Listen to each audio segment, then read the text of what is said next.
Terkait kasus pelecehan seksual yang belakangan ini ramai dibicarakan, Dinas Perhubungan DKI Jakarta angkat suara. Seksual itu Pak, itu kan katanya dari Disub mau memisahkan penumpang laki-laki dan perempuan di angkotnya. Itu sistemnya gimana? Kok itu angkot sempit gitu Pak?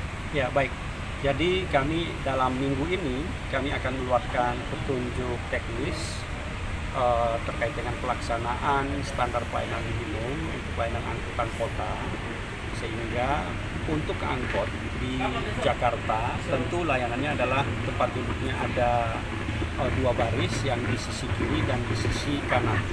Nah, nantinya dalam juklak itu akan mengarahkan seluruh operator mikrotrans maupun angkot untuk penumpang yang wanita itu diprioritaskan duduk di sisi sebelah kiri.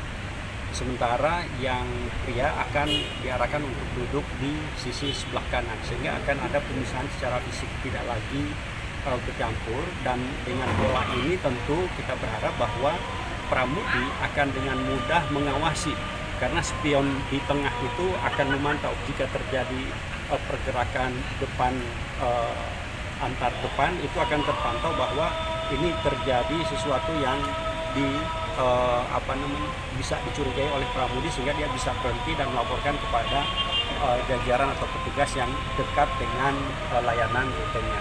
Pak, angkot itu kan 4 sama 10 kursi Pak. Perempuan yang 4 atau 6? Perempuannya di sisi kiri 4. Oh, yang 4? Ya. Laki-lakinya 10? Laki-lakinya 6. Kalau yang datang 9 laki-laki Iya, itu Pak. gimana Pak? Ya. Kalau yang datang 9 laki-laki semua, datang lagi satu perempuan. Kita harapkan perempuannya akan duduk di depan.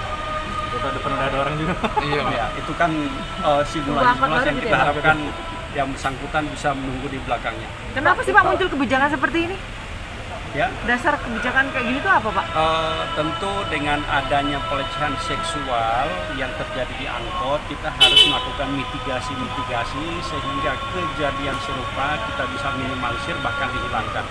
Untuk saat ini tentu untuk melakukan pembatasan secara fisik sebagaimana yang dilakukan di bis Transjakarta, apakah itu di koridor utama, medium bus maupun big bus, itu tidak memungkinkan di angkot.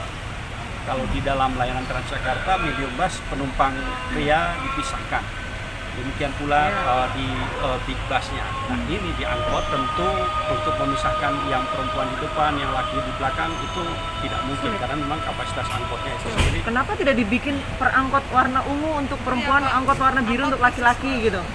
Satu hal bahwa saat ini untuk angkot itu masih banyak yang belum terintegrasi dengan layanan Transjakarta, sehingga jika dilakukan pemisahan, kita juga kasihan dengan para pramudi begitu dia maju dengan angkot warna ungu misalnya, ternyata penumpangnya tidak ada yang perempuan, atau yang warna biasa ternyata yang datang perempuan, jadi tidak akan ada prinsip efektivitas dan efisiensi dari sisi layanan.